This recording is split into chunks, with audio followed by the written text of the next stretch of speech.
Ini nanti kita lihat ada lubang-lubang seperti ini terus, kiri kanan lubang Jepang. Ini digunakan Jepang sebagai peredam suara, supaya di dalam sini suara kita tidak bergema. Jadi kalau mereka dulu menyiksa, buruh paksa tadi, teriakan, tangisan, tembakan, itu nggak didengar sampai keluar. Jadi untuk mencegah bunyi-bunyian itu sampai keluar, kiri kanan lubang Jepang akan dikorek-korek sama Jepang seperti ini terus. Nah, peredam suara. Nah, sekarang untuk membuktikannya, di pintu nanti mau keluar ada satu terowongan, suara saya bergema di sana, karena sengaja dihilangkan oleh pemerintah Kota Bukit Tinggi celah-celahnya ini. Jadi kita bisa bedakan mana yang bergema dan mana yang tidak bergema. Nah, keberadaan kita kenapa digali sedalam 40 meter dulu oleh Jepang? Sebenarnya lubang Jepang ini dirancang oleh Jepang untuk tahan terhadap bom maksimal kekuatan 500 kilo TNT. Makanya lubang ini digali sedalam 40 meter. Tapi keberadaan kita belum di dasar tanah, karena ke bawah kita masih ada jurang lagi sedalam 50 meter. Jadi yang digali oleh Jepang ini bukan dataran rendah, melainkan ini perbukitan atau tengah-tengahnya bukit. Jadi ke atas kita masih ada 40 meter, ke bawah kita masih ada 50 meter lagi jurang. Sebab dulu Bukit Tinggi nggak ada dataran rendah. Bukit Tinggi ini totalnya semuanya ada 8 bukit yang dibikinkan Belanda untuk menjadi sebuah kota. Tower tertingginya ada di dekat Jam Gadang. Makanya nama kota ini Kota Bukit Tinggi. Ini terowongan yang pertama yang kita lihat ini. Panjang ke dalam itu 29 meter. Nanti di sebelah sana ada jalan lagi. Jadi lubang Jepang ini semua 2 jalur. Nggak ada jalan buntu, nggak ada mentok. Jadi istilahnya kayak labirin. Lubang satu sama lain saling tembus. Jadi kalau dulu kita masuk ke sini udah bingung cari jalan keluar. Karena bentuknya hampir sama, besarnya hampir sama. Nah yang sebelah kanan kita ini, sampai ujung sana semuanya, totalnya ada 6, dulu digunakan sebagai terowongan amunisi atau gudang senjata. Sebab rencana Jepang dulu untuk persiapan Perang Asia Timur Raya wilayah Indonesia, pertahanannya dibikin di Kota Bukit Tinggi. Tapi Bukit Tinggi bukan pilihan pertama, pilihan pertamanya Biak Irian Jaya. Yang kedua di Dago Bandung, dan yang terakhir di Bukit Tinggi. Nah di Bukit Tinggi mereka udah gali sepanjang 6 kilo, itu tembusnya di bawah Jam Gadang, di bawah Benteng Verdekok, di bawah Istana Bung Hatta, sampai jalan arah ke Medan atau di Gadut jalan arah ke Medan. Tapi yang itu udah ditutup sama pemerintah, tidak dijadikan tempat wisata lagi. Ini nanti rencana pemerintah kita akan dibikinkan mini teater atau bioskop kecil. Jadi akan dibuat filmnya, bagaimana orang kita di sini disuruh bekerja, bagaimana orang kita disiksa, ditembak atau dipancung, akan dibuat filmnya nanti di sini. Dibentuk kayak film dokumenter. Kalau aslinya terowongan ini masih sebagai terowongan amunisi atau gudang senjata. Asli dari zaman Jepang, dulu lubang Jepang ini semuanya tingginya cuma segini. Lebarnya segini, tingginya segini, karena orang Jepang dulu di sini kecil-kecil atau pendek-pendek. Jadi lubang ini dibikin sebesar ini aja udah cukup buat mereka. Ini digunakan sebagai pintu pelarian, itu tembusnya ke jurang Ngaresiano. Sekarang juga digunakan jalur evakuasi. Kalau kita ada gempa di sini atau mati lampu, kita bisa cari sumber cahaya ke ujung sana. Jadi dulu seluruh lubang Jepang ini besarnya cuma segini aja. Ini udah direnovasi baru.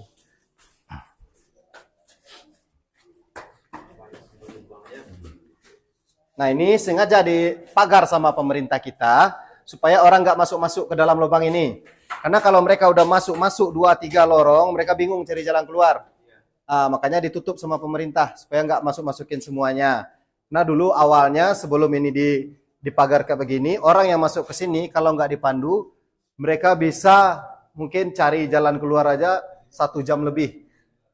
Sementara normalnya kita masuk lubang Jepang ini makan waktu cuma 20 menit. Sampai ujung sebelah sana, itu ada 15 lagi terowongan kayak tadi.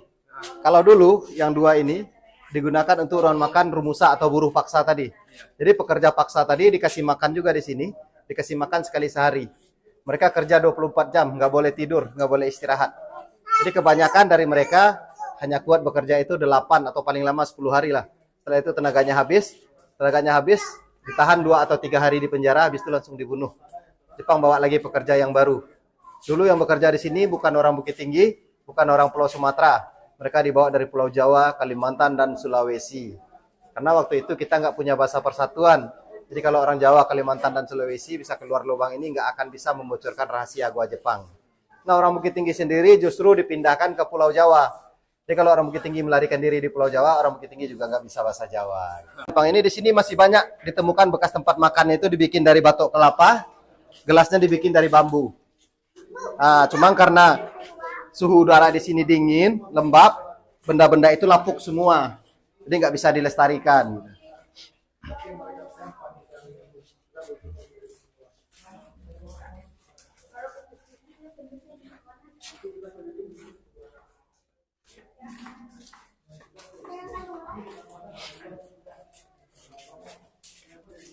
Nah, ini digunakan sebagai barak militer atau kamar istirahat tentara Jepang. Jadi yang boleh istirahat di sini tentara Jepang. Orang kita kerja 24 jam, nggak boleh tidur, nggak boleh istirahat. Nah, inilah tempat istirahatnya dulu. Nah, sampai ke bawah sana.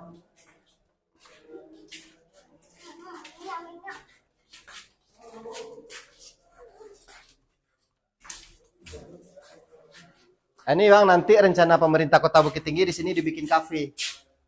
Nah, itu kan udah ada meja-mejanya sama estalase-estalasenya udah masuk.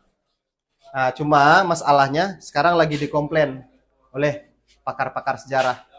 Soalnya kalau ada kafe nanti pasti mereka masak dalam sini. Masaknya itu kalau mengeluarkan asap, asap itu akan mengurangi oksigen. Nah, jadi bahaya.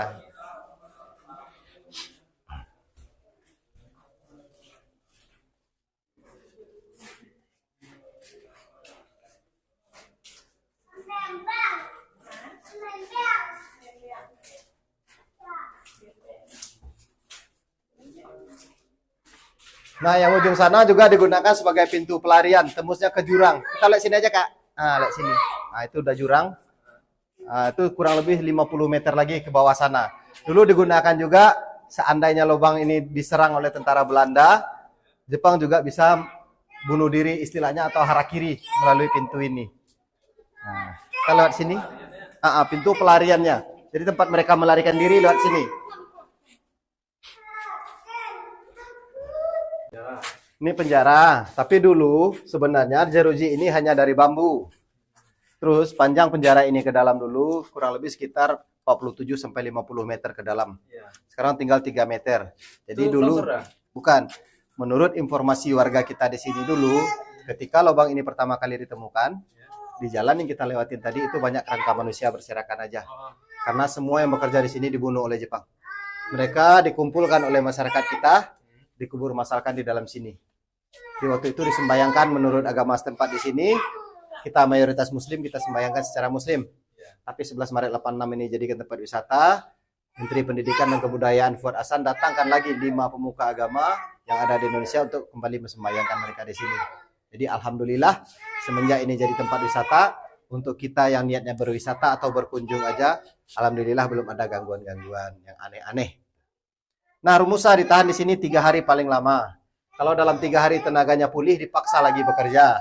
Kalau dalam 3 hari itu tenaganya semakin habis, dibawa ke dapur ini.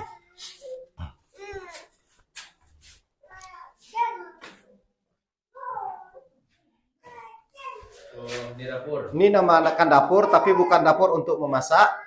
Ini dapur penyiksaan. Mereka disiksa di sini, dibunuh di sini. Kalau udah mati nanti dibuang ke lubang ini. Ini lubang pembuangan mayat. Jatuhnya ke jurang. Sedalam 50 meter lagi. Nanti di bawah sana, mayat langsung dihanyutkan sungai Ngarai Sianok. Jadi Jepang nggak ada bau bangkai atau bau mayat di dalam sini. Karena mayat hanyut terus. Yang di atas mereka gunakan untuk pintu pengintaian.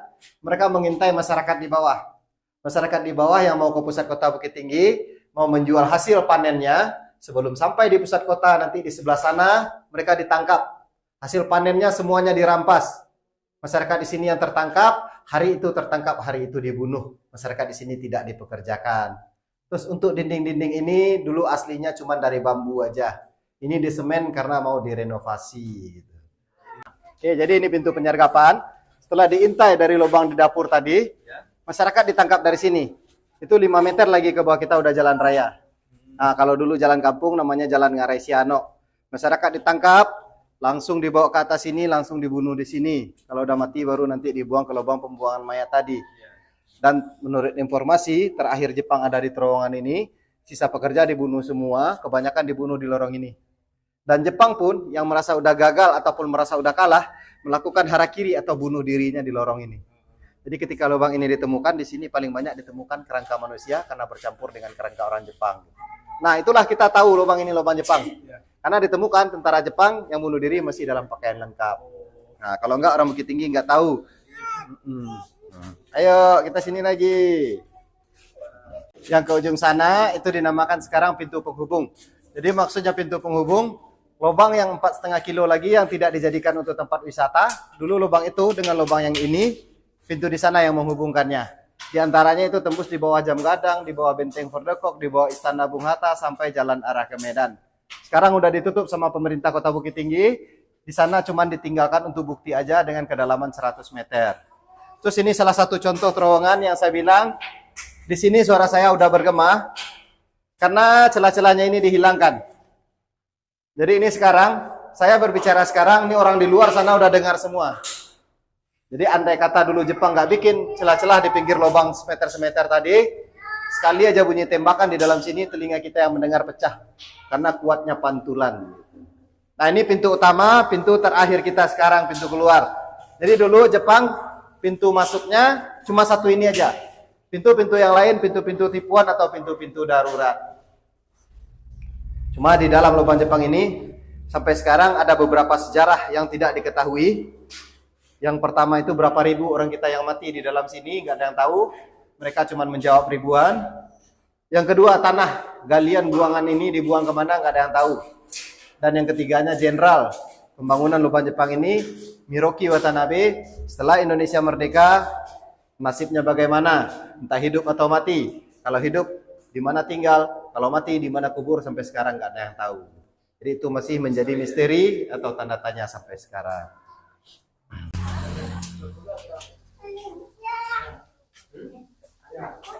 Ayo, silakan.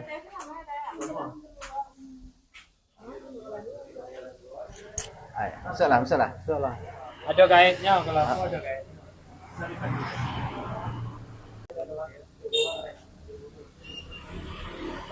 Hati-hati nih.